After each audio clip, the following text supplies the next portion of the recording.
We're chatting with our Over 40 and Fabulous Advisory Board, getting their take on living your best life and becoming your best self at any age.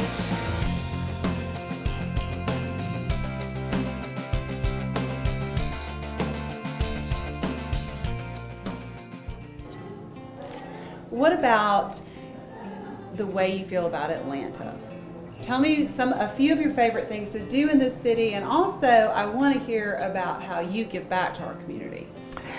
The things that I love to do, and I've been here since '83, I think, and I've seen it change so much. I've seen the people change, the architecture change.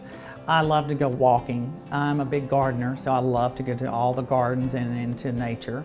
I love to go to the malls and go to all the different stores and look at women's clothing, because that tells everything. I like to be able to communicate with my women in the chair. I love to go to the food courts and just sit and watch people. You're going to see from high fashion to people that look like roadkill. It's that like wear pajamas. That wear pajamas in malls, and so I enjoy doing that. A thing that I really give back to a lot, 7 years ago I started an organization called Thriving Children, THRIVING Children. And I am the umbrella for small agencies that really aren't successful, that really need help and exposure. So every year I have a big fashion show fundraiser at the Fox Theater. This year it's going to be on April the 29th at the Fox. And we're helping Lost and Found. In the past I have helped the Center for Children and Young Adults, Childkind, Fragile Children. There's several that I've really helped. Last year, the show raised $113,000. Wow. I have around 10 caterers that donate the food. We have live auction, silent auction, professional runway models, orchestra playing.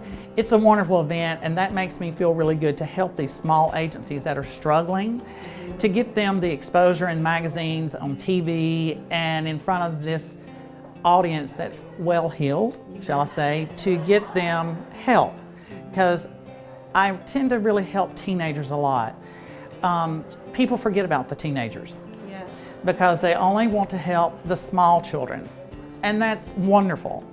But through the grace of God and different people, those small children that have been abused or neglected or some physical challenge, through all their help, they will grow, hopefully, be adopted and have a wonderful life and forget about the abuse. But when you get a teenager that is 13, 15, 16, that has been raped and abused, beat up by their families, thrown out on the streets because they're gay or they're a lesbian or bigender or whatever, or they got messed up in a wrong group and got on drugs, that is so popular here in this city and people don't realize it. The agency I'm helping right now is Lost and Found. We have over 700 teenagers that have come to us that are living on the streets in Midtown, that their parents have thrown them out, or they have either ran away from the abuse just because they are from the LGBT community. And to me, my grandfather was a Baptist preacher, and I am from a very poor town in Alabama, as I told you. My mother told me I was gay. My grandfather was a preacher, and at 90 he said, "Son, the Lord loves you, the Lord made you, and if there is something wrong, that's between you and the Lord, not between us." And I don't see how these families that are so, Christian, as they say, and I am a Christian, can throw their child out on the street. They should be there supporting them and helping them.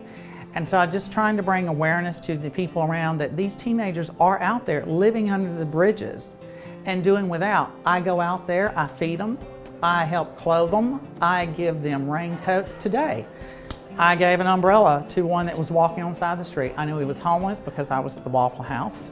He begged them for something to eat. They did feed him, and it was raining. And I said, "Are you walking and homeless?" He said, "Yes."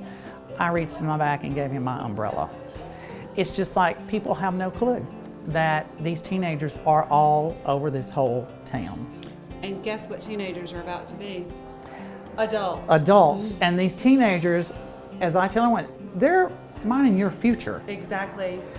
Where those small children, and I love children, don't get me wrong, I love children, By the time those children are really, the small ones are really successful, you and I probably aren't on this earth. Well, we will be, hopefully, when those teenagers, get a life. So we're trying to bring awareness to them, give them jobs, make their self-esteem better. We clothe them, feed them, medical conditions, everything. So it's my first year with Lost and Found. I'll keep them probably 3 years, and then I'll move on to another agency. So it's Friday night, April 29th at the Fox. Thank you, Steve. You're welcome. Thank you so much for having me.